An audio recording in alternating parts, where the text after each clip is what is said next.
Shavua Tov. Shavua Tov. Alors, on va parler un peu ce soir avec la permission d'Hachem. On va parler sur Matan Torah. Le meilleur sujet, c'est ce beau cadeau que Hachem nous a donné. Et c'est le meilleur sujet de tous les sujets. Pourquoi? Parce que c'est la seule chose qu'on prend avec nous après 120 ans. C'est la Torah. Le corps, il reste là. L'argent, il reste là. Alors, on prend avec nous que la Torah.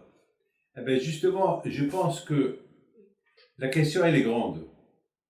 On dit que la fête de Shavuot, elle s'appelle Hag Shavuot. Pourquoi? Parce qu'il y a 7 semaines qu'on compte. À partir de Pessah jusqu'à Shavuot, on compte 7 semaines. Alors, et après 7 semaines, on dit qu'on a reçu la Torah. Or, la question, elle est, pourquoi la Torah, elle n'a pas dit ouvertement que, en comptant 7 semaines, on reçoit la Torah. Non, la Torah dit uniquement, en comptant 7 semaines, il y a une fête. Mais pourquoi la Torah n'a pas dit quelle fête? Que la Torah ait dit quelle fête? Non, on sait qu'il y a eu Matan Torah. 2 fois dans la Torah, c'est écrit Matan Torah. Dans la paracha de Yitro, on nous parle de Matan Torah. Et dans la paracha de Beit Hanan, on nous parle aussi là-bas de Matan Torah. Très bien.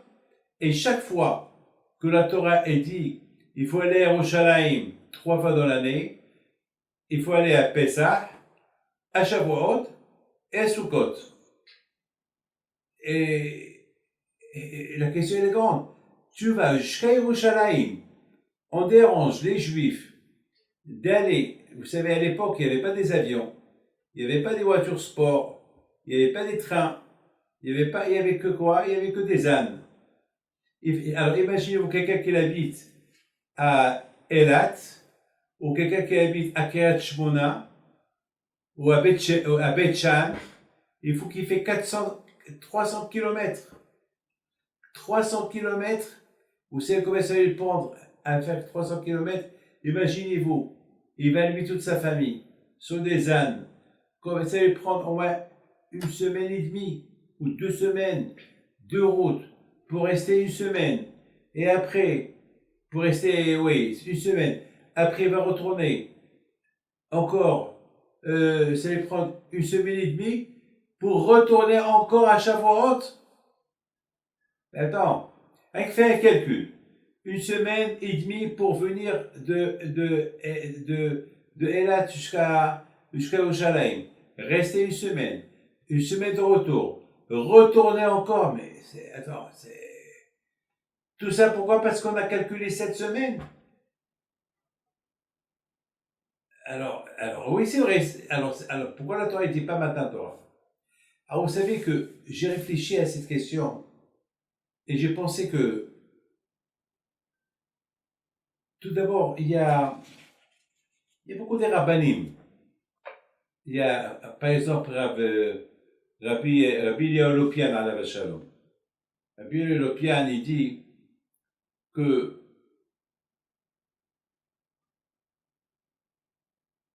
si, par exemple, il y a un monsieur qui a 50 maisons, c'est trop de travail pour lui. Il ne peut pas s'occuper de 50 maisons. Alors, il appelle un ouvrier, un monsieur, il lui dit, voilà, j'ai 50 maisons, voilà, si tu veux, voilà, tu t'occupes, tu gères. Voilà, tu sais, il faut encaisser les loyers, il faut s'occuper des comment ça s'appelle, s'il y a des réparations. Et, vous savez, 50 maisons, c'est énorme, hein. Vous savez, à Ashdod, on a la yeshiva, rien que pour s'occuper du bâtiment, on a besoin de 3 ouvriers. Donc, imaginez-vous, 50 maisons. 50 maisons, il faut On va dire, voilà, tu t'occupes très bien. Et Baruch Hashem, ce monsieur-là, il s'occupe merveilleusement des 50 maisons. Et quelqu'un qui connaît tout, il sait, il gère, il encaisse, il paye des réparations, Est-ce qu'on peut imaginer un jour qu'on va dire que ce monsieur-là va dire que ces maisons ils sont à moi? C'est énorme. Tu n'as qu'un ouvrier. Le patron, c'est reste toujours le patron. Alors, la réponse, elle est comme ça. Akadosh Baruch Hu, il dit Rav Lopian, il dit que Akadosh Baruch Hu, la Torah, elle appartient toujours à Akadosh Baruch Hu. Maintenant, on veut acheter la Torah. Alors, pour l'acheter, eh ben, il y a ce qu'on appelle Kinyané à Torah. Pour acheter, tu l'achètes avec les semaines. La préparation de cette semaine. Une fois que tu te prépares, une fois que tu te prépares, et ça veut dire, comme cet ouvrier-là, il ne peut pas dire ça c'est à moi. Non. Par contre, s'il a l'argent, il peut acheter. Alors c'est comme ça. Quand je les a donné 7 semaines pour qu'on se prépare, pour acquérir, pour avoir la capacité pour acheter la Torah. Parce que la Torah, elle appartient à Kadosh Baruch Hu. Et étant donné que la Torah, elle appartient à Kadosh Baruch Hu, c'est pas parce que, elle peut appartenir à personne. Le seul moyen pour l'acheter, quand tu vas l'acheter, avec de l'argent, ça ne s'achète pas avec l'argent. Alors tu l'achètes avec quoi? Avec une préparation de midot. Donc c'est la raison pourquoi quand je les a donné 7 semaines pour se préparer. Une fois qu'on s'est préparé pendant 7 semaines, alors là, on peut acquérir la Torah. Et c'est la raison pourquoi, c'est la raison pourquoi c'était la fête de Matan Torah, elle s'appelle Hag Shavuot. Pourquoi? Parce que si on l'appelle Matan Torah, ça veut dire que ça veut dire que tu te prépares pour la Torah. C'est pas tu te prépares. Stam, tu passes 7 semaines pour avoir la Torah. Non. La Torah te dit non. Il faut te préparer. Chaque jour, tu comptes le jour. Hayom, Ehad, Yom Laomer. Chaque jour, tu comptes, et tu comptes, et tu comptes, et tu comptes. Parce que c'est la manière pour acquérir la Torah. C'est par exemple, si je prends par exemple exactement ces paroles, ces paroles sont extraordinaires. Il dit comme ça. Il pose la question que toi tu as posée. L'onikra batora yom matan Torah peshem hag matan Torah. Ça s'appelle pas hag matan Torah. Ça s'appelle hag Shavuot. Et la raison pourquoi, il dit mashma matan Torah shayab. C'est-à-dire que matan Torah qui était le 6 Sivan, il dépend des 7 semaines. Il dépend des 7 semaines qui l'ont devancé. Ça veut dire que la Torah, elle s'achète avec 48 façons. Vous savez, ce qu'on appelle le Pekavot. La Torah n'écrit be'arba'im bishmone drachim. Être humble, être anab, être sage. Il y a 48. Si vous avez le temps, regardez le dernier pérec de Pekavot, et là-bas, c'est écrit les 48 façons avec lesquelles on acquiert la Torah. Et le Pekavot, il dit, la Torah niknit. La Torah, il s'achète. C'est la foulée, hein? La Torah, il s'achète. Ça veut dire, les lamdeno ba, kilo daibidi ata Torah, et les histoires piquées. Parce que, tu sais, Yoel, tout le monde, il te dit, je connais la Torah. Je connais la Torah, je connais la Torah, je connais la Torah. C'est pas ça. Connaître la Torah, tout le monde la connaît. Il y a beaucoup de gens qui écoutent les cours de Torah. Il y a beaucoup de gens qui écoutent les cours de Torah. Mais le Kinyan, l'avoir. Par exemple, tu peux voir, tu rentres dans un magasin, tu vois là-bas le magasin de vêtements. Il y a des vêtements, il y a tout, mais ils ne sont pas à toi. Tu rentres dans un supermarché, il y a là-bas des rayons de tout ce que tu veux, il y a, mais ils ne sont pas à toi. Si tu veux qu'elle soit à toi, il faut acheter. C'est comme ça la Torah. La Torah, si tu veux qu'elle soit à toi, il faut l'acheter.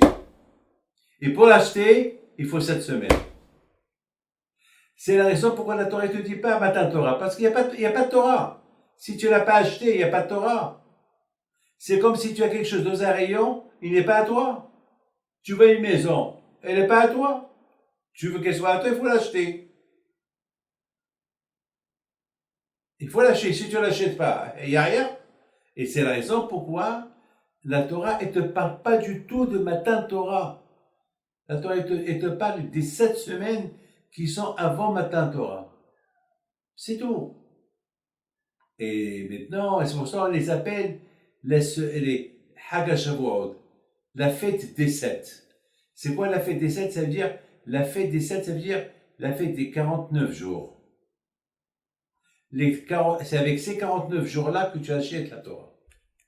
Le fait que tu dis Hayom, chaque jour, Hayom, premier jour, Hayom, deuxième jour, Hayom, 40e, Hayom, 48, Hayom, 49. Ah, alors là, tu l'as acheté.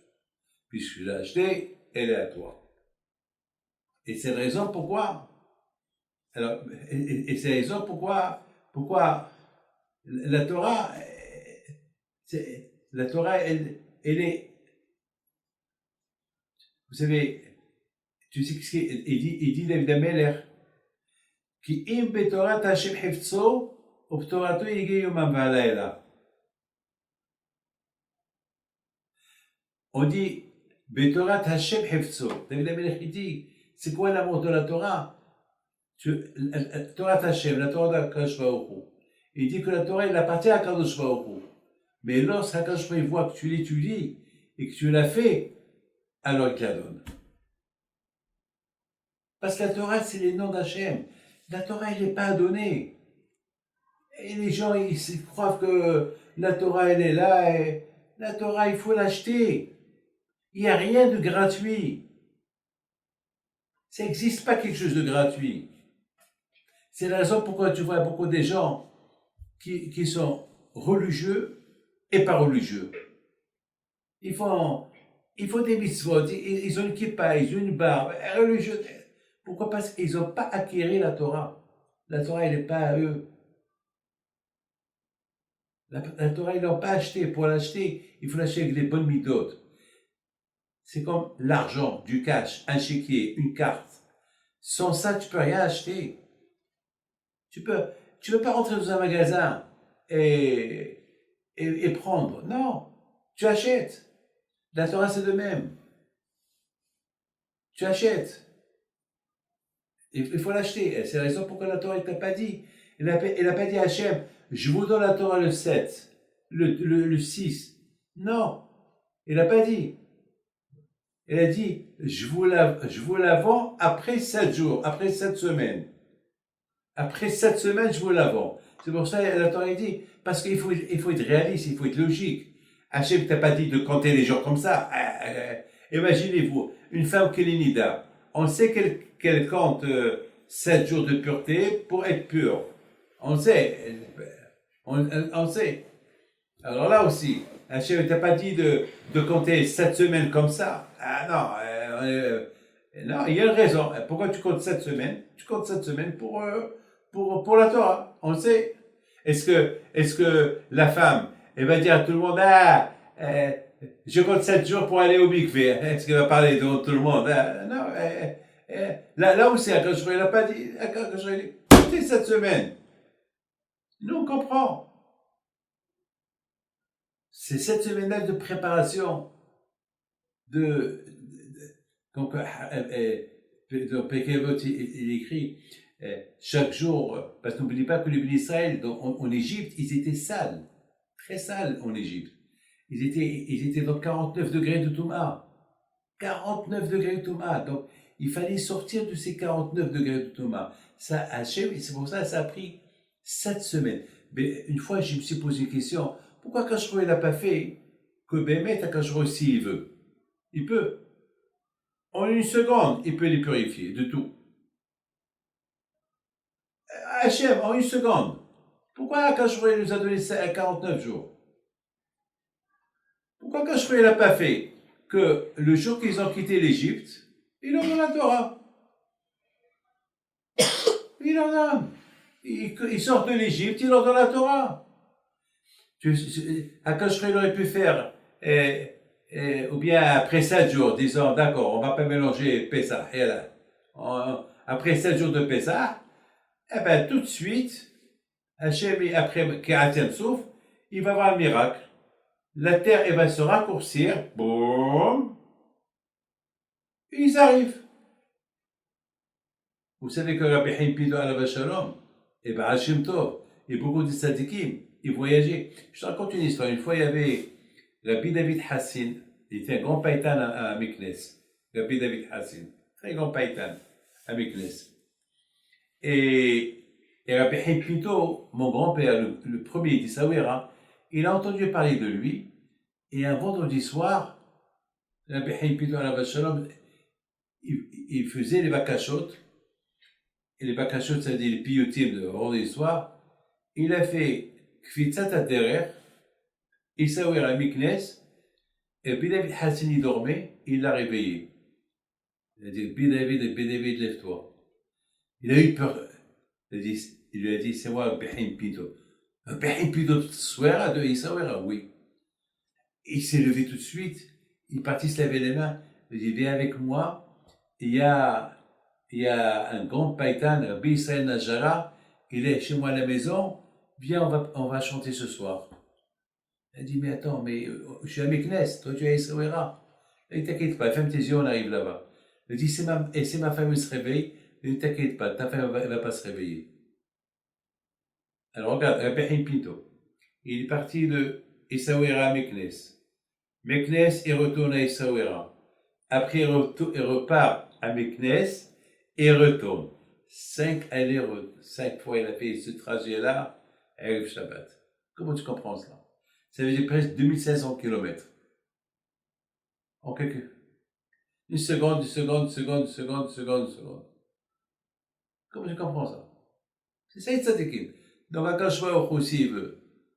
Vous savez qu'il y a Hachamim qui disent que les Juifs, ils ont fait Korban Pesach à Yerushalayim. Tu sais ça? Voilà. Ils ont fait Korban Pesach à Yerushalayim. Il y a ceux qui disent, c'est écrit, Vaïtsa etrem al kafeli sharim. Quand il a envoyé des aigles, ils ont pris, chaque juif il a pris avec lui son agneau, ils l'ont sacrifié à Yerushalayim. Je sais pas comment ils ont fait. Mais c'est Hachamim qui dit ça. Il y a ceux qui disent non. Il y a ceux qui disent que le Korban Pesach, il a été fait en Égypte. Mais pour vous dire que Hachem, il peut tout faire. Hachem, avec Akash Baruch Hu, il a créé le monde en 6 jours. Tu veux construire une maison, ça te prend 3 ans. Hachem, il a créé le monde entier, tous les mondes entiers, les milliards d'étoiles en 6 jours. Hachem, il peut tout faire, hein. Ah, pourquoi Akash Baruch Hu, il n'a pas fait que les pays d'Israël, après 7 jours de Pessah, ils arrivent à un truc, et voilà, il faut compter 7 jours.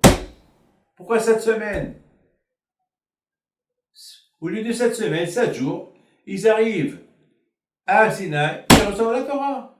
Et Hachem, il peut les rendre purs s'il veut.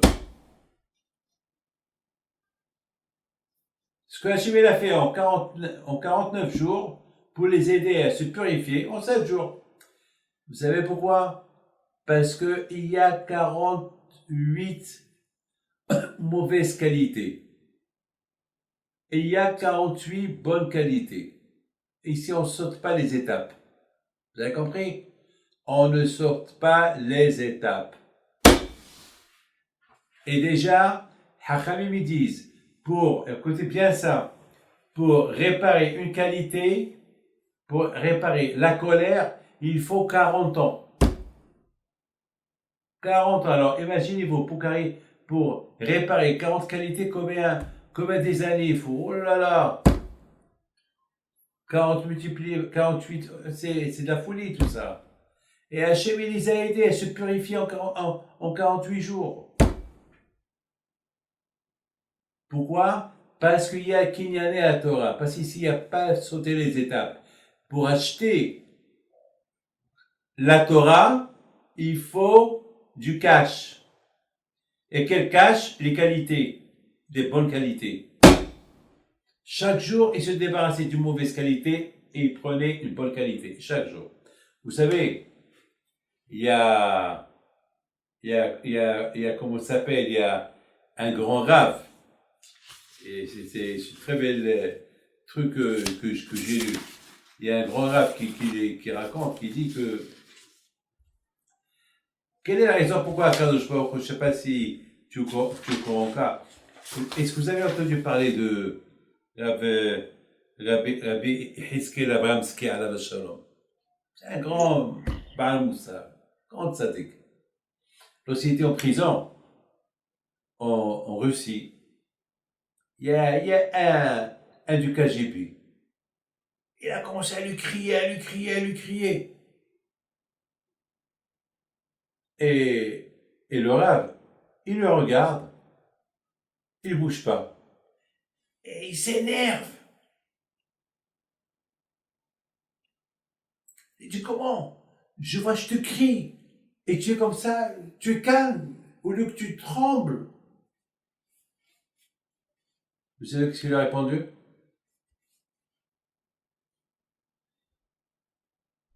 Une seule fois de ma vie, j'ai tremblé. Une fois dans ma vie, j'ai entendu des cris. C'est lorsqu'Hachim il a donné la Torah. Lorsqu'Hachim il a donné la Torah, il a donné Bekolot Brakim.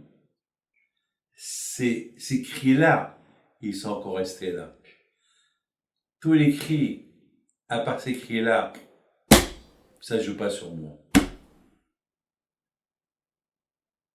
C'est la folie. Parce que tout le monde pose la question. Très bien, mais tant que les Israéliens sont préparés, ils ont, Baruch Hashem, ils ont 48 jours de préparation pour acquérir la Torah. Ah, pourquoi quand je il a donné la Torah avec Kolot Obrakim, avec les éclairs et les tonnerres et la peur? Pourquoi?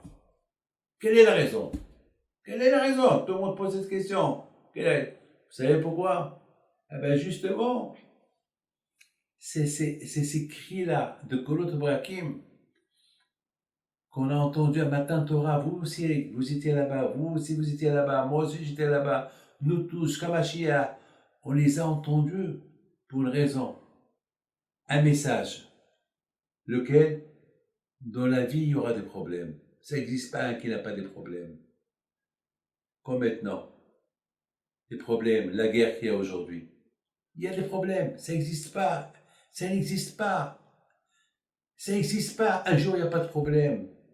Alors, et malgré les Kolot Obrakim qu'on a entendus à Matin Torah, on a dit, ah, c'est Bilishma, on ne s'est pas sauvé là-bas. Alors, c'est un message, avec tous les conséquences qu'on peut passer, il n'y a pas où se sauver, il faut maintenir, il faut rester là. Regarde, bébé, hein. Je pense que Ben Israël, jamais ils auraient pu arriver à ce niveau-là s'ils n'ont pas calculé les 48 jours. S'ils ne se sont pas préparés pour Matan Torah pendant ces 48 jours-là, ils n'auraient pu pas résister pour recevoir la Torah. Impossible. C'est impossible. Il a fallu qu'Akadosh Baruch Hu, il les a aidés pendant 7 semaines de ne pas sauter les étapes. Chaque jour, ils ont réparé une mauvaise qualité. Chaque jour. Tout ça pour avoir du cash, pour avoir l'argent. Quel argent? L'argent spirituel. Pour acheter quoi? Pour acheter la Torah. Et une fois qu'on a reçu la Torah, une fois le jour de Matan Torah, puisqu'on on avait le cash dans les mains, on s'est préparé avec les Hachem. Alors, Akash Baruch Hu, il a signé avec les Kolot Obrakim, avec tous ces cris-là. Et on a accepté la Torah avec Kolot Obrakim. Que même s'il y a des problèmes, même s'il y a quelqu'un qui nous crie, même si quelqu'un il nous tue parce qu'on est juif, ça ne va pas changer. On ne va pas changer. On restera le juif. Et d'où Hachem.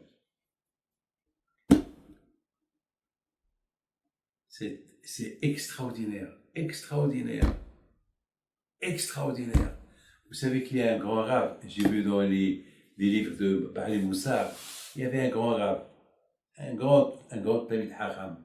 Il avait une yeshiva, mais à la yeshiva, écoutez bien cette belle histoire, mais cette yeshiva-là, il n'y avait pas de porte pour entrer à la yeshiva.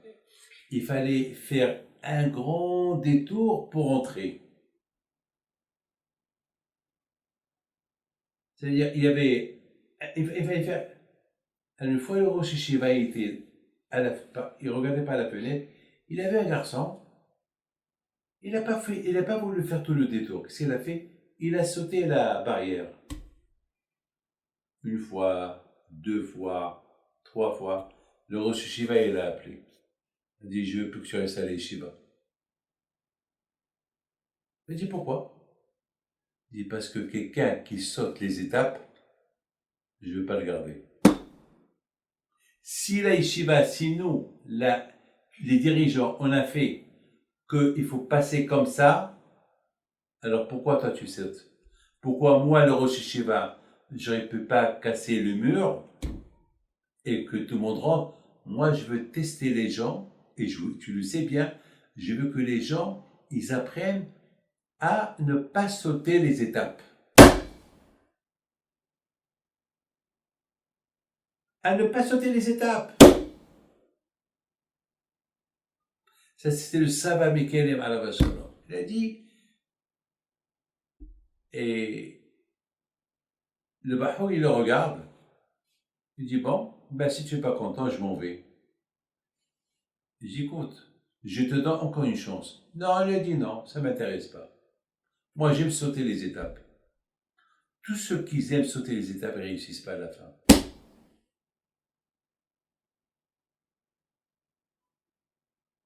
Ils ne réussissent pas à la fin. Il faut aller étape par étape. On dit en anglais step by step.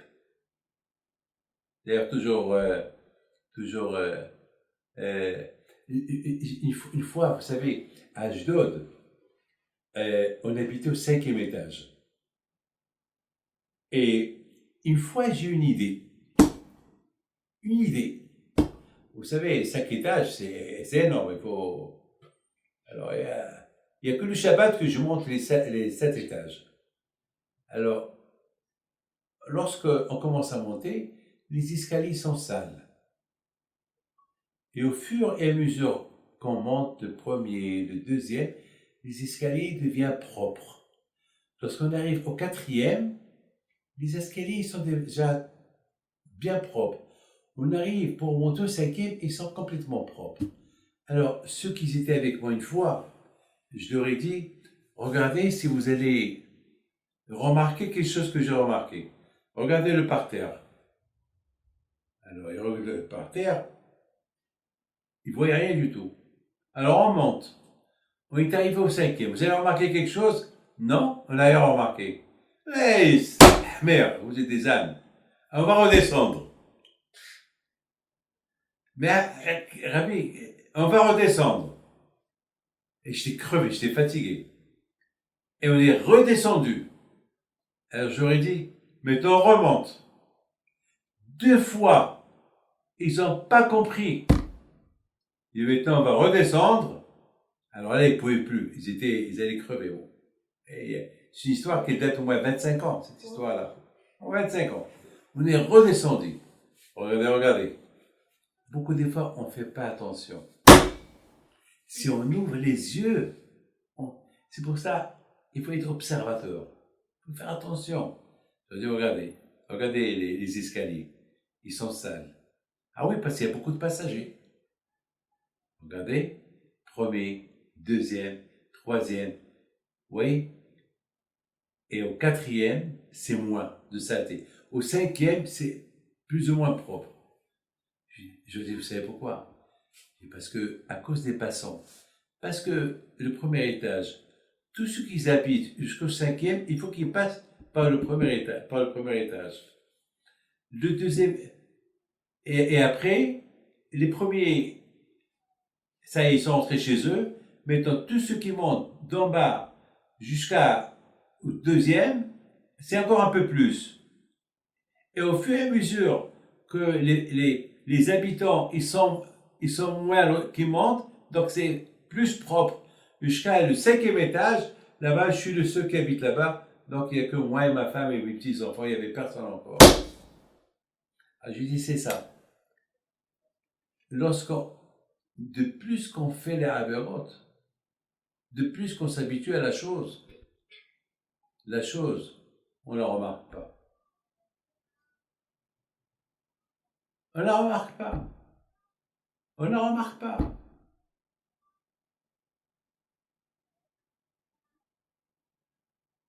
Et de plus, qu'on commence à remarquer la faute qu'on fait, alors on commence à s'améliorer, jusqu'à qu'on s'améliore complètement.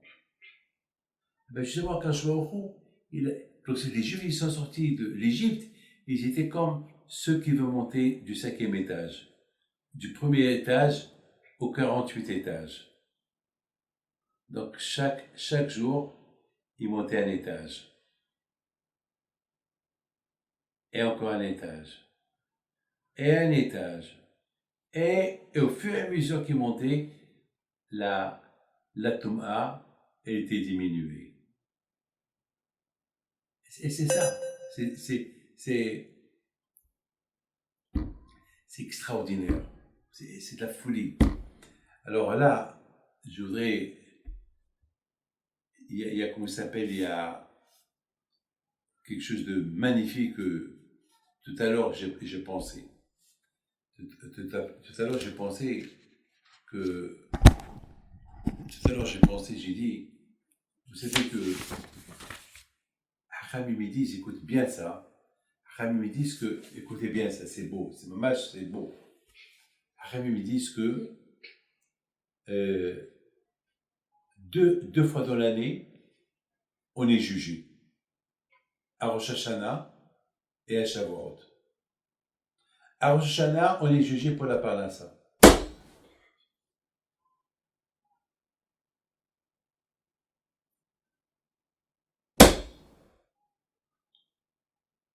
Combien d'argent tu auras? Tu te maries, tu divorces, tu es en bonne santé, Hajjal malade, qui vit, qui meurt, à Rosh Hashanah. Mais pas la Torah. Parce que tu as le libre arbitre. On n'est pas jugé pour la Torah.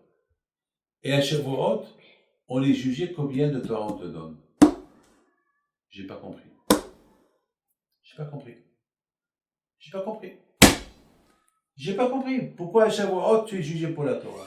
Pourquoi la Torah, c'est du manger? La Torah dépend de ta préparation, que je viens de dire maintenant. Mais la Torah, elle est là. Torah monachad bekenezavit, la Torah, elle est là.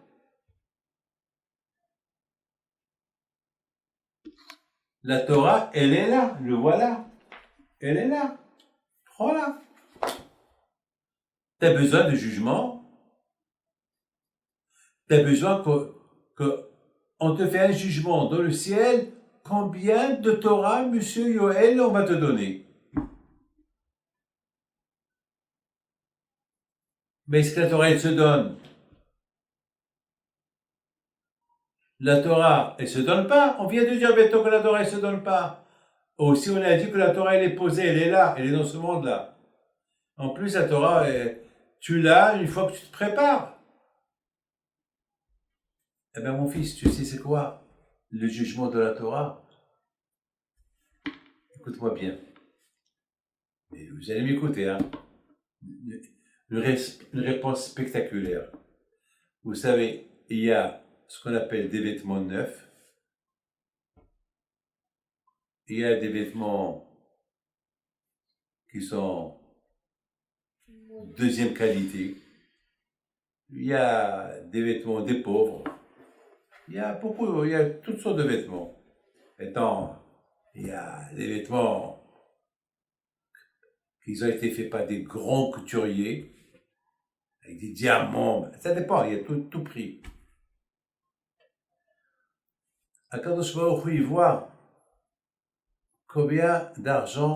avec combien d'argent tu arrives à Shavuot pour acquérir la Torah. Tu t'es bien préparé, ça veut dire que tu as une grosse somme. C'est-à-dire, tout dépend de ta préparation, comment tu t'es préparé. Ça veut dire, comment tu t'es débarrassé de tes mauvaises qualités. Alors, c'est sur ça qu'il y a le jugement, combien de Torah tu vas recevoir. Ou bien tu vas recevoir une Torah moyenne. Ça veut dire que tu vas pas la comprendre comme il faut la comprendre.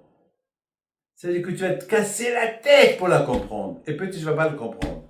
Ou bien tu vas être nickel, tu vas être tellement propre qu'on va te donner une Torah sur un plateau. Et tu vas la kiffer. Mais tout le monde reçoit, mais maintenant tout le monde la reçoit. Elle est là, tu la reçois. Mais dans quel plateau il va être servi? Comment tu vas la comprendre? Comment ton corps il est capable et apte d'accepter? Vous savez, être prophète, c'est pas tout le monde est à égalité, hein. C'est pas tout le monde peut être prophète. Il y a des petits prophètes, il y a des grands prophètes, comme des riches.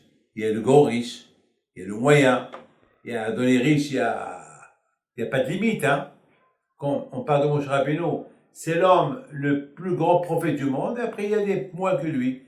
Mais tous c'est des prophètes, mais moins. Le riche, il y a Korah. Korah, il n'y a pas son deuxième. Mais, il y a d'autres riches. Ils ne sont pas comme Korah. Ils n'ont pas 1000 milliards. Ils ont, comme quelqu'un, une fois, il vient chez moi. Il dit, Rabbi David, moi, je ne suis pas très riche comme, j'ai une centaine de millions de dollars, mais je ne suis pas. Alors, maintenant, son copain qui était à côté de lui, il a cru que lui aussi, il devait me dire combien il a. Ben, il dit, bon, moi j'ai un peu plus que lui. J'ai 700 millions de dollars. Je dis, monsieur, mais je vous ai pas dit combien vous avez. Et ils ont cru que... Mais il y a des gens, moi je connais des gens, ils ont. Mais est-ce que ils kiffent cet argent-là? Non. Non. Ils vivent dans les problèmes. Ils vivent dans les problèmes. Mais dans la Torah, tu vis que dans la joie, dans le bonheur. Regarde, dommage qu'il n'y ait pas. Regardez votre visage. Parfois, lorsque je dis quelque chose de bien, vous faites un sourire. C'est-à-dire, la Torah, on l'appelle des pninim. La Torah, on l'appelle des diamants. Je ne sais pas si je vous ai raconté cette histoire ou pas. Il y a l'Admour Misdegora à la Shalom. Une fois, il vient chez lui un monsieur. Il lui dit, monsieur le rabbin, j'ai acheté une bourse de diamants et je voudrais les vendre. Et je veux une bracha pour que je les vende bien. Il a commencé à lui crier, t'as pas honte, tu viens chez moi pour que je te dise un Dvar Torah, tu me parles d'argent, mais il a eu peur, il s'est sauvé. Et quelques temps plus tard, il appelle. Ah ben toi, le diamantin, il a eu peur de venir chez lui. Mais il est venu, parce que c'est le rabbi qui l'appelle. Il vient. Il dit, excuse-moi. Répète-moi, qu'est-ce que tu veux, qu'est-ce que tu veux, qu'est-ce que tu veux vendre. Elle dit, je veux vendre des diamants. Je veux boire. Elle dit, ah, bien sûr, bien sûr, bien sûr, bien sûr. Je vais te faire une bonne bracha. Parce que, oui, les diamants, les diamants. Oui, combien ça coûte un diamant? Eh ben, chaque diamant, il y a des diamants qui coûtent 1000 $. Il y a des diamants qui coûtent 10 000 $. Il y a 100 000 $. Waouh! Mais il y a des diamants qui coûtent 1 million de $. Waouh! Waouh. Alors, je te fais une bracha pour que tu. Je dis, pourquoi, Rabbi, tu veux me faire une bracha maintenant? Il dit, parce qu'on dit que la Torah, yikara mipninim. La Torah, elle est plus chère que le diamant. Alors, mettons que les diamants coûtent cher, alors je sais que la Torah coûte plus cher. Mais si les diamants ils ne coûtent pas cher, ça veut dire que la Torah n'est pas chère. Mais puisque mettons que les diamants ils coûtent 1 million de $, alors la Torah, elle coûte 10 milliards de $. Elle est plus chère. Alors ça va. Parce qu'on compare la Torah au diamant. Si on compare la Torah au papier, c'est bisayon. Mais on compare la Torah plus important que le diamant. Alors je suis content. Ah, tu vois, mon fils, tout cela, ça demande. N'oublie pas une chose, qu'Akadosh Baruch Hu, lorsqu'il a créé le monde, il n'a pas créé le monde comme ça. Il a vu la Torah, il a créé le monde. C'est-à-dire que la Torah, elle est dans le monde.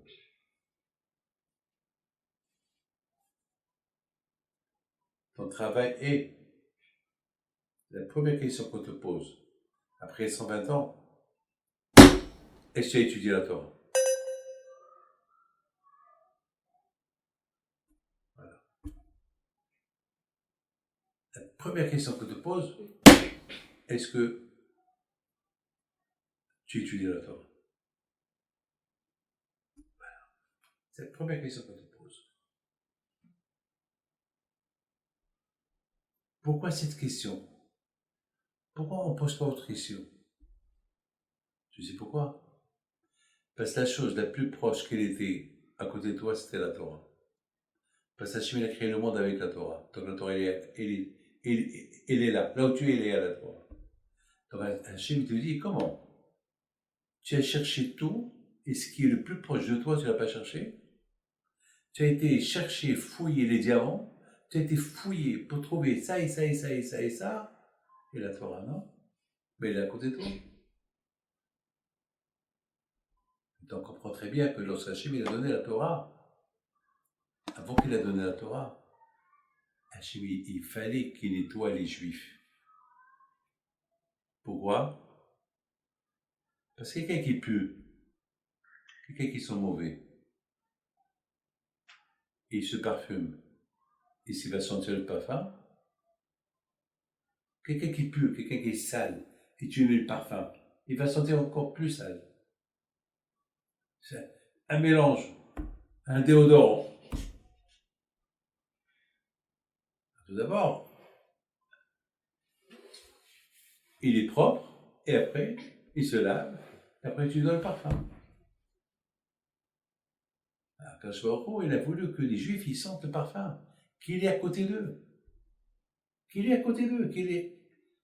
Hachem il a créé la Torah, le monde avec la Torah. C'est la raison pourquoi Akadosh Baruch Hu, il a fallu, ne pas sauter les étapes. Voilà, j'espère que vous avez bien compris tout ça. Vous avez des questions? J'ai plusieurs questions, la vérité, Rabbi David. J'écoute. La première, c'est que tout à l'heure, vous avez dit qu'il y a deux jugements. Il y a le premier Rosh Hashanah et après ça, la Shavuot. Moi, ce que j'aurais trouvé plus logique, c'est qu'en fait, déjà, on soit jugé sur la Torah et après ça, sur le Mas. Donc, déjà qu'on soit jugé, déjà que Shavuot vient en premier et après ça, qui est Rosh Hashanah. Pourquoi? Parce qu'à Rosh Hashanah, on est jugé sur nos actes. À Shavuot, on est jugé combien de Torah on reçoit. À Shavuot, on est jugé combien de Torah on reçoit. Alors, ça veut dire, selon comment tu t'es préparé depuis Pessah à Shavuot, alors, c'est comme par exemple, il y a une voiture, il y a une voiture plus grande, il y a un bus, il y a un cargo, vous savez, il y a un train, selon comment tu te prépares, tu, tu n'as rien reçu, donc tu t'es pas préparé, tu ressens rien du tout. Donc c'est-à-dire le jugement, on voit, parce que chaque juif, il a une partie dans la Torah. Mais, tout d'abord, il faut savoir une chose, que tout le problème, pourquoi il y a Rosh Hashanah, on fait des fautes, c'est parce qu'on a transgressé les mitzvot. Alors Akash Baruch Hu te dit voilà. Et Akash Baruch Hu sait que la Torah, elle va t'empêcher, elle va te faire. Moi je vous donne un pardonneur. S'il n'y avait pas la Torah, j'aurais été un rachat. J'aurais été un rachat. J'aurais fait toutes les affaires du monde. C'est la Torah qui me bloque. C'est la Torah. Non, ça c'est péché. Ça c'est péché. Ça c'est péché. Vous croyez que j'ai pas dit de Sahara? Qu'est-ce que vous croyez? Vous croyez que je suis né de sadique? Non, je suis comme tout le monde. C'est pas la barbe qui me rend juif. C'est pas la barbe qui me rend religieux. Il y a des gens qui ont la barbe, c'est les plus grands voyous du monde. Avec leur barbe. Ça veut rien dire la barbe. La barbe. La barbe, c'est zéro. Ça veut rien dire la barbe. Le chapeau, ça veut rien dire. Rien. Et même si j'ai un livre dans les mains, c'est rien. Il faut avoir les Kinyan et la Torah. Il faut que la Torah elle soit ton héritage. Il faut que ça soit. Il faut. Et c'est ça. Moi, la Torah, elle me stoppe. Elle me fait des barrières. Non, non, non, non, non. Et malgré tout, je l'ai de ça. C'est ça que j'ai dit, David, arrête. C'est fou ou quoi? Qu'est-ce que je crois? Je ne suis pas le seul. Tout le monde. Tout le monde. Regardez combien de tzadikim ils sont tombés.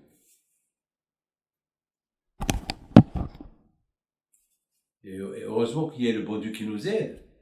À telle époque, Hachamim me dit, si Hachem ne nous aide pas, on crève. Même avec la Torah, on tombe dans le piège de Sahara. Mais lorsque Hachem voit que Bémet, je vais faire attention. Alors quand je vois il m'aide. Quoi d'autre? La deuxième question, c'est que tout à l'heure, vous avez dit que la Torah, elle s'achète avec Arbaïn Beshmoni Kinyanim. Et que chaque jour qu'on compte, c'est une mida, un kinyan qu'on a, qui est une mida qu'on répare. Alors moi, ma question, c'est pourquoi on compte 49 jours? On aurait dû compter 48. Alors 49, il dit Rabbi Isaïe Salanter, on fait une révision. C'est un jour que Hachem t'a donné pour faire la révision et tu as bien fait. Un jour de révision. C'est comme par exemple le pilote, il rentre dans l'appareil, ça les techniciens ils ont tout fait, lui il voit que tout va bien. Il décolle. On décolle après 49.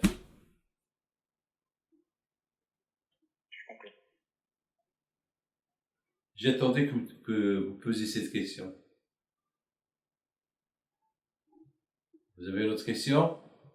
Une dernière question à David, c'est concernant le Corban. Donc il y a une DA qui dit que Béné Israël, en fait, ils ont fait le Corban à Jérusalem. Mais s'ils ont fait le Corban à Jérusalem, quel était leur mérite? Parce que les Égyptiens, du coup, ils n'ont pas vu qu'ils coupaient leur jeu. Donc c'était quoi la difficulté de cette mitzvah? Ils sont venus avec le Corban et la tête à la main. Il avait coupé en Égypte. Voilà. Ils sont retournés avec. Ils ont fait sacrifice là-bas. Ils sont venus le manger en Égypte. Ils ont fait le Corban, ils l'ont brûlé en Égypte. Ils ont fait la dbeha, la shhita là-bas et ils l'ont mangé là.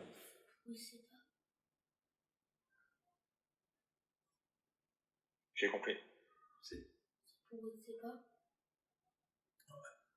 Ah, mais toi, je te pose une question et cassez-vous la tête c'est la paracha de cette semaine.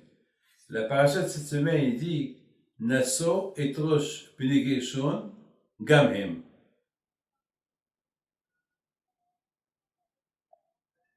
Hachem il dit à Moshe Rabbeinu, quand les enfants de Gershon aussi, Et pourquoi eux aussi? Pourquoi on allait les exclure ou quoi? Eh ben, on compte tout le chevet de Lévi, ceux qui travaillent au Beth Amikdash, et ceux qui travaillent au Beth Amikdash, c'est Gershon, Kehat et Merari. On a compté Kehat et Merari, et maintenant c'est Gershon. Et pourquoi Gabriel, eux aussi? C'est comme par exemple, je dis Yoel, je dis par exemple, j'invite David, Moshe et Yoel.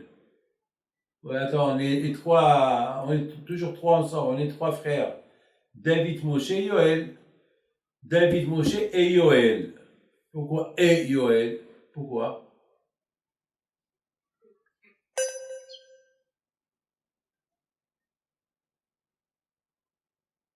Aucune idée. Voilà, vous réfléchissez. Faudra que je vérifie.